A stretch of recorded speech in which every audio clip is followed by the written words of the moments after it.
Tonight, we delve into the eerie tale of the ghostly floor, a mysterious and spectral floor hidden within an ordinary building, beckons the living with its deceptive charm, but beware, for those who dare step onto its surface find themselves trapped in a chilling realm where the restless spirits tap into their fears. The heavy mahogany door of the Grandeur Hotel creaked open, ushering Thomas Marlowe, a well-renowned architect, into a lobby that whispered tales from another era.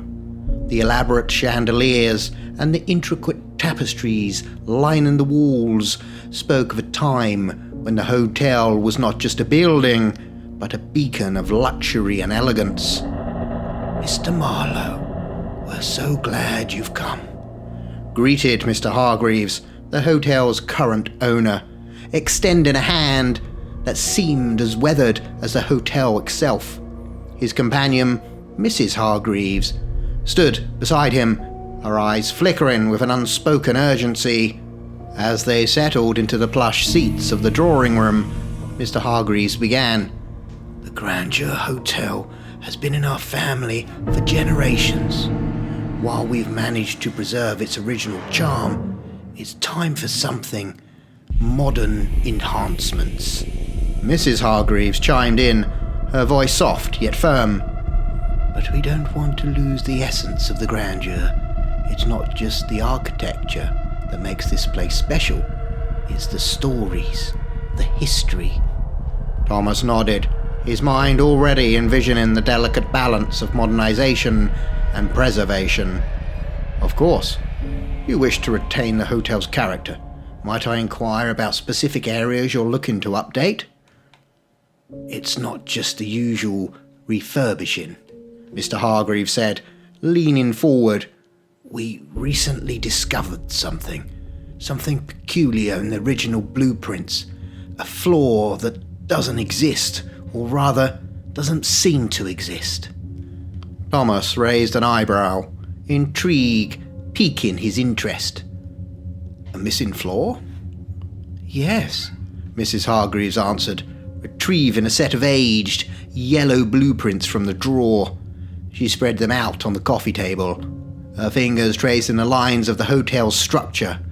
"Here, between the 7th and 9th floors, the blueprints show an 8th floor, but if you count the floors from outside or inside, there's no 8th floor to be found." Thomas leaned in, examining the blueprints closely. The lines and numbers didn't lie. There was indeed an 8th floor, complete with rooms and corridors, meticulously planned, yet apparently unconstructed. "Our request, Mr. Marlowe," Mr. Hargreaves continued, "is for you to explore this mystery. Find out if the 8th floor ever existed, and if so, what became of it, and of course, oversee the general renovations." A mix of curiosity and excitement surged through Thomas. This was no ordinary commission. It was a chance to delve into a historical enigma and unravel a mystery hidden within the walls of one of the city's oldest landmarks. "I accept," Thomas said, his voice steady yet tinged with eagerness. "This is a unique challenge and I'm honored to take it on." As he left the hotel that day, the weight of the task ahead wasn't lost on him. Little did he know, his journey would lead him not just through the forgotten blueprints of a bygone era, but into a realm where time stood still, and the echoes of the past lingered, waiting to be heard. The Grandeur Hotel, under the silver glow of the moon, stood as a silent sentinel, guarding secrets of a bygone era. Thomas Marlowe, armed with curiosity and determination, spent the day meticulously exploring the hotel. From the dusty attic, with its cobweb corners, to the grand ballroom, with its faded frescoes, each step was a journey through history, yet the elusive 8th floor remained just that, elusive. As evening draped its cloak over the city, Thomas retired to a quaint room on the 7th floor, his mind a whirlwind of blueprints and unanswered questions. Sleep, when it came, was restless and filled with whispers from the shadows of his thoughts. In his dream, he found himself standing in a corridor unlike any he had seen in the hotel. The wallpaper, a faded tapestry of times past. The flickering gas lamps casting long, dancing shadows. It was the 8th floor, just as it appeared in the blueprints. Figures emerged from the dim light, their faces etched with stories untold. Men in waistcoats and top hats, women in flowing gowns with lace parasols, children clutching ragged dolls. They all stood there, eyes hollow yet beseeching. Their lips moved in unison, a silent plea echoing through the corridor. "Join us, Thomas. Complete the story." He awoke with a start, the ghostly invitation still ringing in his ears. The room was steeped in silence, yet the call from the dream lingered, an unshakable siren song. With the first light of dawn painting the sky, Thomas found himself drawn back to the hotel's heart. The daylight did little to dispel the enigma of the 8th floor. He scoured every nook, prodded at every wall, and scrutinized every elevator mechanism. Yet, the hotel yielded no secrets. The 8th floor remained a phantom, existing only on paper and in the whispers of a dream. But as he traversed the corridors, a faint sound teased his senses, a murmur, almost imperceptible, like a distant conversation carried by the wind. He followed the sound, moving from floor to floor, but it was like chasing a mirage. Just when he thought he was close, it would fade into the background, a ghostly chorus just beyond reach. Frustration and fascination battled within him. The hotel was speaking, but its language was one of echoes and shadows. Was it the stress of the task, or was the grandeur revealing its hidden depth in whispers and dreams? As night fell, Thomas stood in the lobby, the chandelier casting a kaleidoscope of light around him. The hotel, in all its grandeur and mystery, was a puzzle, and he was determined to solve it.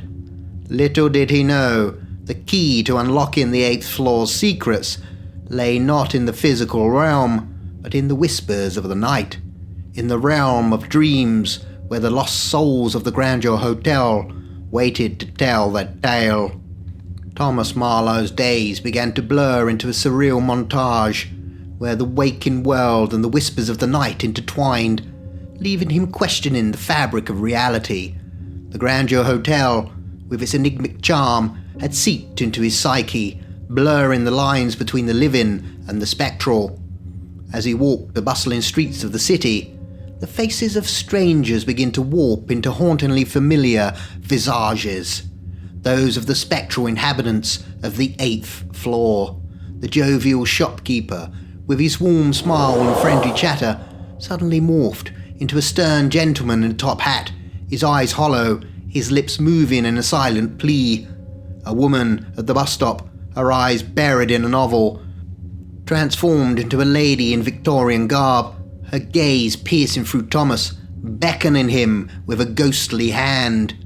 Each encounter was a fleeting moment, a brush with a phantom reality that left Thomas's heart racing. The spectral figures would stare, their eyes imploring, before melting back into the faces of ordinary people who would carry on, blissfully unaware of the eerie transformation they had just undergone. The city, once familiar and comforting, now felt like a labyrinth of secrets, each turn revealing another glimpse of the lost souls of the 8th floor. Thomas's walks became a gauntlet of ghostly encounters, each sighting intensifying his resolve to unravel the mystery of the Grandeur Hotel. But these spectral visions did more than haunt him. They deepened the enigma. Why were these apparitions appearing to him in the waking world? What was the connection between the lost souls and the people of the city? The answers seemed to dance just out of reach, like shadows flickering at the edge of his vision. Thomas's days at the hotel became a quest, not just for hidden flaws, but for understanding. He pored over historical records, seeking any clue that might link the hotel's past with the ghostly manifestations. He interviewed long-time residents and workers, hoping to uncover tales of legends that might shed light on the mystery. Yet as night fell each day, He lay in his room in the heart of the grandeur. The real answers came not from documents or stories, but from the whispers in his dreams. The spectral inhabitants of the 8th floor seemed to be reaching out to him, not just in his sleep, but in the very streets of the city. Thomas was no longer just an architect, tasked with renovation. He had become a medium through which the past was speaking, a bridge between the world of the living and the echoes of the long gone. And as he delved deeper into the mystery, he couldn't shake the feeling that these apparitions were guiding him towards an unknown destiny, one that lay hidden in the shadows of the Grandeur Hotel's elusive 8th floor. Thomas Marlowe's investigation into the Grandeur Hotel's past unfolded layers of forgotten stories, each more intriguing than the last. He discovered numerous accounts of people who had mysteriously vanished within the hotel's walls over the years. Among the names, one struck a deeply personal chord, a distant relative of his own, who had disappeared under enigmatic circumstances decades ago. Driven by a mix of professional curiosity and a newfound personal connection, Thomas delved deeper. His search led him to a name repeatedly mentioned in hushed tones and old newspaper clippings. Dr. Elias Harrow, a researcher who had once conducted an extensive study of the hotel's anomalous history. Eager for any insight, Thomas tracked down Dr. Harrow's last known address. The house he found was a stark contrast to the lively streets of the city. Covered in obscure symbols, with windows blacked out, it stood as a silent, foreboding sentinel. Thomas's knock on the door was met with a terse, "Go away." But he persisted, sharing his visions and dreams, his encounters with the faces of the 8th floor. The door slowly creaked open, and a gaunt figure ushered him inside. Dr. Harrow, once a respected academic, now appeared as a man haunted by unseen horrors. The interior of the house was a shrine to paranoia, walls adorned with crosses, protective symbols, and talismans. With a weary voice, Dr. Harrow recounted his own quest to uncover the truth of the Grandeur Hotel's mysterious 8th floor. He spoke of his initial fascination, which soon spiraled into an obsession. "The spirits of the 8th floor," he whispered. "They are not mere echoes of the past. They are something other. They ensnare the living, luring them to join their eternal limbo." Thomas listened, a chill running down his spine as he glanced around the room, the symbols on the walls seeming to pulsate with a warning. Dr. Harrow's eyes, once kindled with the fire of curiosity, now flickered with fear. "I tried to find the 8th floor, but what I found was a trap. The spirits, they haunt me, every waking moment, every dream. They want to pull the living into their fold, to keep the floor alive." His words were a stark warning, yet they only fueled Thomas's resolve to uncover the truth. But as he spoke of his experiences, Dr. Harrow's demeanor shifted suddenly. His eyes widened, his voice rising in a mix of anger and terror. "You've led them here. They follow you. You're working with them, aren't you? You want to drag me to the cursed floor?" Dr. Harrow's outburst was a torrent of fear and madness. "Get out! Leave this place before it's too late!" he screamed, pushing Thomas towards the door. Stumbling into the street, Thomas's mind raced. Dr. Harrow's warnings echoed in his ears, intertwining with the ghostly pleas of the 8th floor's inhabitants. The line between reality and the supernatural was blurring, and Thomas knew he was standing on the precipice of a truth far darker than he had imagined. The Grandeur Hotel, with its hidden floor and lost souls, was not just a building with a forgotten story. It was a nexus of something beyond understanding, a place where the past and present, the living and the dead converged, and Thomas, whether he liked it or not, had become a part of his enigmatic tapestry. Determined to confront the mystery head-on, Thomas Marlowe returned to the Grandeur Hotel with a resolve steeling his nerves. The opulent lobby, with its gilded edges and murals, seemed to mock his quest with a silent grandeur. He stepped into the lift, the familiar clanking of its gears a soundtrack to his mounting anticipation. As the lift ascended, Thomas's eyes were drawn to the panel of the buttons. There, to his astonishment, a button for the 8th floor glowed dimly, its presence an eerie invitation. With a hesitant push, he felt the lift lurch towards the unknown. The doors opened to a realm suspended in time. The 8th floor lay before him, shrouded in an ethereal fog, its corridors echoing with the whispers of centuries past. The air was thick with a ghostly chill, and the once grand hallways were now adorned with the faded opulence of the 18th century. Gilded mirrors bore the tarnish of age, reflecting a spectral world of half-seen shadows. The lavish carpets were threadbare, their once vivid colours now subdued under a layer of ghostly dust. Wisps of mist curled around the antique furniture, casting eerie shapes in the dim light. The once celebrated ballroom, now a dance floor for spectres, held remnants of grand chandeliers that hung precariously, their crystals emanating a soft, otherworldly glow. As Thomas ventured deeper, the air grew colder, the fog denser. The boundaries between the physical and the ethereal blurred, the hotel's secret enveloping him in a cloak of the past. Then, from the depths of the fog, figures began to emerge. Men and women dressed in the garb of the 18th century, their faces pale and empty, walked towards him, their movements silent and graceful, yet unnervingly unnatural. They were the lost souls of the 8th floor, the ones who had beckoned him in his dreams, their ghostly hands reaching out as if to pull him into the eternal warts. Panic surged through Thomas as the figures drew closer. Their faces now clear in the ghostly light, the air grew thick, heavy with the weight of centuries of trapped spirits. In a moment of terror, he turned and dashed backwards towards the lift, their whispers chasing him like a cold breeze. As he slammed the button for the ground floor, the elevator doors closed just in time, the ghostly figures dissipating into the mist as they reached for him.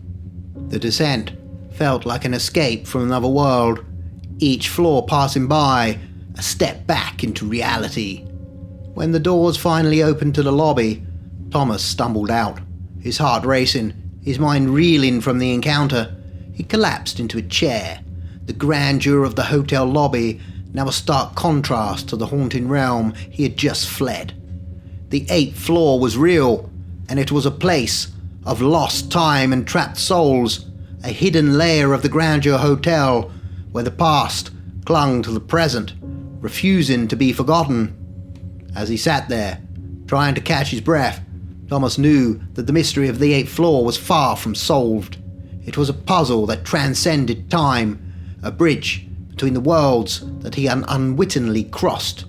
And now the question remained, what were the lost souls of the 8th floor trying to tell him? And what did it mean for the living? Exhausted and shaken, Thomas slumped into the lobby chair, his mind still racing from the surreal experience of the 8th floor. The grandeur of the hotel lobby, with its hustle and bustle, felt jarringly normal after what he had witnessed. As he sat there, lost in thought, the familiar ding of the elevator snapped him back to reality. The doors slid open, and from within emerged a figure that chilled the air around it. It was his relative, the one who had vanished years ago, now an ethereal being, his appearance both familiar and hauntingly altered. The figure moved with a ghostly grace, its steps barely making a sound on the polished floor. As it approached, the bustling lobby seemed to fade into the background, the sounds and sights of the living world dimming in the presence of the spectral. With a speed that defied the natural world, the ghostly relative reached for Thomas, its hands gripping him with a supernatural strength that belied its ethereal form. Thomas felt himself being dragged towards the elevator, the grip cold and unyielding. Inside the confined space of the elevator, the ghostly figure turned to him, its eyes piercing through the veil of death. "Thomas." It spoke, its voice a whisper from the past. "I am your relative, Jonathan Marlowe. You've uncovered the secret that I was too late to escape." Jonathan's eyes held centuries of sorrow. "I came to this hotel long ago, drawn by the same mystery that now consumes you. But I delved too deep, and the spirits of the 8th floor claimed me. It's a limbo, a trap for souls with unfinished business, a place where time stands still." His grip loosened, but the urgency in his voice remained. "I am bound to the 8th floor, a prisoner of my own curiosity. But you, Thomas, you still have a chance. The spirits, they're not just echoes of the past. They are something more, something darker. They feed on the living, drawing them into their fold to remain trapped in their endless waltz of time." The elevator descended, the numbers above the door ticking down towards the lobby. Jonathan's form started to fade, his time in the world of the living slipping away. "Beware, Thomas. The spirits will try to lure you, to trap you as they have trapped me and so many others. You must uncover the truth behind the 8th floor, but do not let it consume you as it did me." As the elevator doors opened, Jonathan's figure dissolved into the air, his final warning echoing in Thomas's ears. Left alone, Thomas stepped out into the lobby, his resolve hardened. The mystery of the Grandeurs Hotel's 8th floor was more than a forgotten chapter in architectural history. It was a nexus of supernatural forces, a battleground between the living and the spectral. Determined to free the trapped souls and uncover the truth, Thomas knew he had to tread carefully. The 8th floor was not just a place, but a web of entrapment, woven into the threads of time and the shadows of the past. He had to find a way to break the cycle, to release the spirits from their eternal prison, including that of his relative, Jonathan Marlowe. The journey ahead was fraught with danger, but the answers lay hidden within the walls of the Grandeur Hotel, and Thomas Marlowe was the key. Thomas Marlowe, his mind clouded by the revelations of his relative's fate, unwittingly stepped onto the 8th floor once again. The ethereal, fog-laden corridor stretched before him, an otherworldly echo of the Grandeur Hotel's forgotten past. No sooner had he entered than the spirits materialized from the mist, their ghostly forms converging around him. Unlike his previous visit, there was no way to escape. The spirits encircled him, their translucent hands reaching out, their touch cold and draining. Thomas felt an overwhelming sense of lethargy envelop him, as if the very essence of his life was being siphoned away. In the midst of the spectral crowd, he saw Jonathan, his relative, sitting apart, his figure shrouded in sorrow. Jonathan's eyes met Thomas's, filled with a silent apology for not being able to save him from this fate. Around him, the whispering ghosts moved into a timeless dance, their faces a blur of centuries-old tragedies. Trapped on the 8th floor, Thomas found himself in a world where time had no meaning. Days, years, perhaps even centuries passed in a ceaseless loop.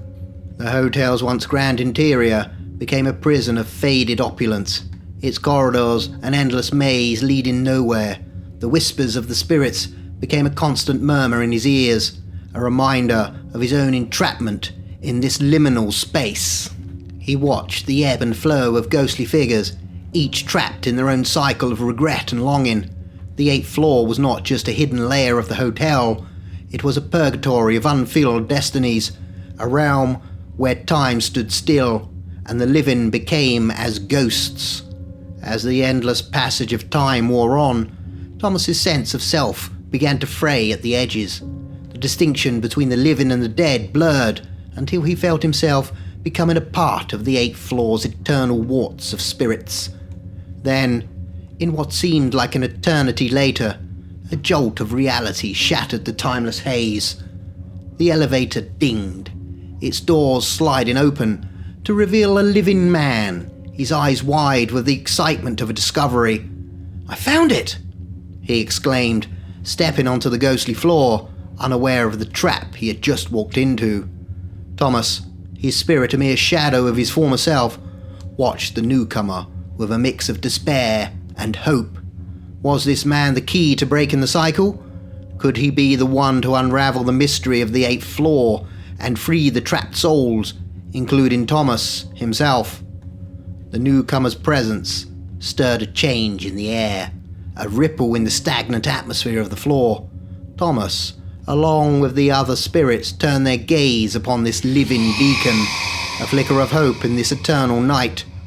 The fate of the 8th floor, of Thomas and all the lost souls, now hung in the balance, teetering on the edge of salvation or perpetual damnation.